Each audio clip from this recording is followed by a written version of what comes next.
Bíbélì kíkà lédè Ìjẹ̀bú pẹ̀lú Olusegun Ladegbuwa. Episteli ti Pọ́ọ̀lù Àpọ́stélì ti àwọn ará Kólósè orí kejì bẹ̀rẹ̀ láti ẹsẹ̀ kìíní títí fún ìkẹtàlélógún. Tó dáwọ́ èmi ń fẹ́ kẹ́mẹ́ mọ́ bí wà ya ọjà rí mo nẹ́rùn ẹ́ tí bùsàn tó àti rí àwọn ará Laodicea àti rí uye ọmọdé ìmọ̀ ojúre mi nípa ti ara. Tó dáwọ́ ká lè tu ọkọ wọn nínú gẹ́gẹ́ bá àti so wọn lù nínú ìfẹ́ àti ìṣúdédé ọ̀rọ̀ ẹ̀kún òye lè dájú tí ìmọ̀ òjìnlẹ̀ ti Ọlọ́run Olódùmarè àti Kristi nínú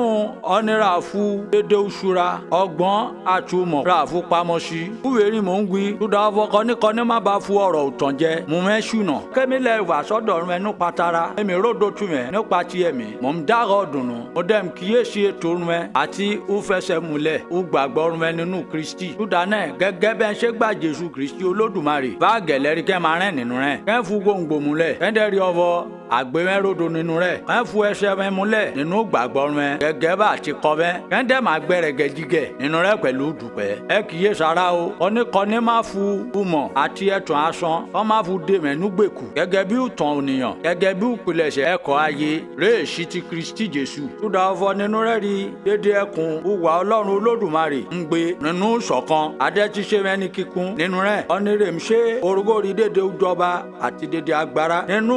ọ̀nìrà àti fi kọlà ráàfù ọwọ́ kọ́ ọmọnúlà ní búbọ́ ara ẹ̀ṣẹ̀ sílẹ̀ nínú kọlà Kristi Jésù gẹ́gẹ́ bí àti sinmẹ́ lù pẹ̀lú rẹ̀ nínú ìrìbọmi káàdẹ́ tó rún ẹ̀ pálẹ̀ pẹ̀lú rẹ̀ nípa gbàgbọ́ nínú iṣẹ́ Ọlọ́run Olódùmarè ọ̀nìrè jíǹde kúrò nókù àti ẹ̀mẹ́ ọ̀nìrè ti kú tó da ẹ̀ṣẹ̀ rẹ̀ àti àìkọ́lá ara rẹ̀ mí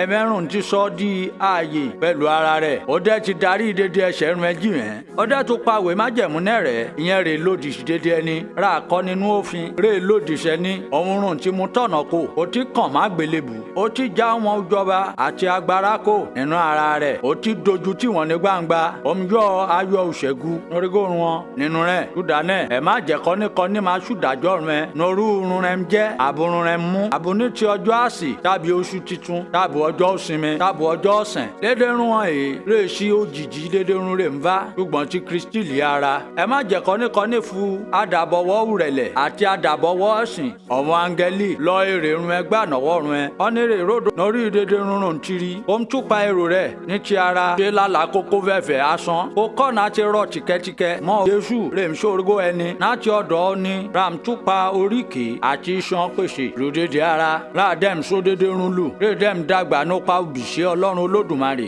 kẹ́mẹ̀ bá ti kú pẹ̀lú Kristi Jésù Olódùmarè kó nínú ìpìlẹ̀ṣẹ̀ ayé dídẹ̀ṣẹ̀ kẹ́hìn tẹ́rì bá rí òfin bẹ́ẹ̀ ń ká ọ̀fọ̀ ẹ̀mẹ̀fà nínú ayé má fọwọ́ kàn mí má tọ̀tọ̀ ń wò má fọwọ́ bá igba má fọwọ́ kàn bàbá sasùn dédérun rè jẹ́ ọ̀fọ̀ nípa lílò rùn má fún parun gẹ́gẹ́ bí òfin àti ẹ̀kọ́ ònìyàn dédérun rè nẹ́ àfarawé ọgbọ́n nítòótọ́ àti àdàbọ̀wọ́ òsàn àti ìrẹ̀lẹ̀ àti ìpọ́n ara ẹni lójú ṣùgbọ́n ẹ̀nẹ́ èrè ọ̀kan tó nínú ń fẹ́kúfẹ́ ara Ọlọ́run Olódùmarè kò bùsì gbígbọ́ àti kíká ọ̀rọ̀ rẹ̀ àmín.